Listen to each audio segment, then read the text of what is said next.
వృశ్చిక రాశి వారికి ఒకవైపు అర్ధాష్టమ రాహు, అష్టమ రవి ఉండబడినటువంటి కాల సమయంలో 12 ఏళ్ల తర్వాత దేవగురు బృహస్పతి ఉచ్చ స్థితిలో భాగ్యస్థానంలో సంచారం చేయడము వృశ్చిక రాశి వారికి ఉన్నంత అదృష్టం ఎవరికి లేదు అని చెప్పి కూడా గమనించగలగాలి.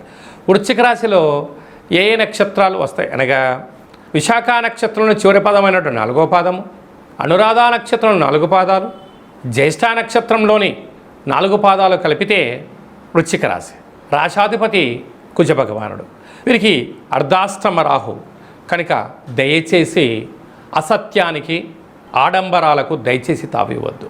ఈరోజు అది ఈ క్షణంలో ఆనందాన్ని ఇవ్వచ్చు, కానీ దీర్ఘకాలికంగా అనేక రకాలమైనటువంటి మిమ్మల్ని 3 చెరువుల నీళ్లు తాపడానికి కూడా శత్రువులు వెనకాడరు అని చెప్పి గమనించాలి.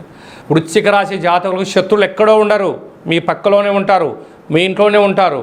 కానీ బంధుత్వము, స్నేహము, అభిమానం అని చెప్పి ముసుకేసుకొని తిరుగుతూ ఉంటారు. తస్మాత్ జాగ్రత్త. అలాగే విశేషంగా సంతాన స్థానంలో శని భగవానుడు ఉండడం వలన తల్లిదండ్రులు పిల్లల క్షేమాన్ని కోరుకుంటూ ఉంటారు. కానీ మీ పిల్లలు సమయ సందర్భాలను బట్టి ప్రొద్దుతిరుడు చెట్టులాగా అవసరం ఉంటే ఒక రకంగా, మీ అవసరం తీరాక మరో రకంగా ప్రవర్తించే పరిస్థితి అధికంగా ఉంటుంది. కుజుడు స్వక్షత్రకారకుడు అయ్యాడు. స్థిరాస్తులు, చరాస్తులు సంపాదించాలని మీ కోరిక నెరవేరబోతుంది.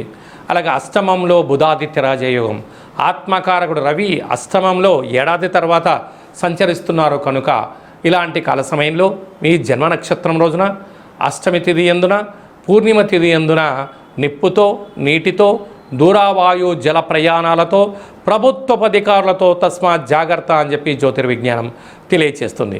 భాగ్యస్థానంలో 12 ఏళ్ల తర్వాత దేవగురు బృహస్పతి ఉచ్చ స్థితిలో సంచరిస్తున్నారు. కనుక ఇలాంటి కాల సమయంలో మంగళవారం పూట కాలభైరవాష్టకాన్ని వినడం, కూష్మాండ దీపాన్ని పెట్టడం, ఈ దీపాన్ని దానం చేసినట్లయితే వృశ్చిక రాశి వారి యొక్క అదృష్టానికి, ఆనందానికి అవధులు లేవు అని చెప్పి గమనించాలి. అలాగే మీ వ్యక్తిగత జాతకం తెలుసుకోవాలనుకుంటున్నారా? మీ యొక్క పేరు, పుట్టినటువంటి తేదీ, నెల, సంవత్సరం, పుట్టిన సమయం రాసి వాట్సాప్లో మీరు పంపించగలిగినట్లయితే 100 సంవత్సరాల జాతకాన్ని రాసి పంపించి, మీరు పుట్టినప్పుడు గ్రహ గమనాలు ఎలా ఉన్నాయి, ప్రస్తుతం ఎలా ఉంటున్నాయి, భవిష్యత్తులో ఎలా ఉండబోతున్నాయో సవివరంగా సంపూర్ణంగా తెలియజేయడం జరుగుతుందని చెప్పి గమనించాలి.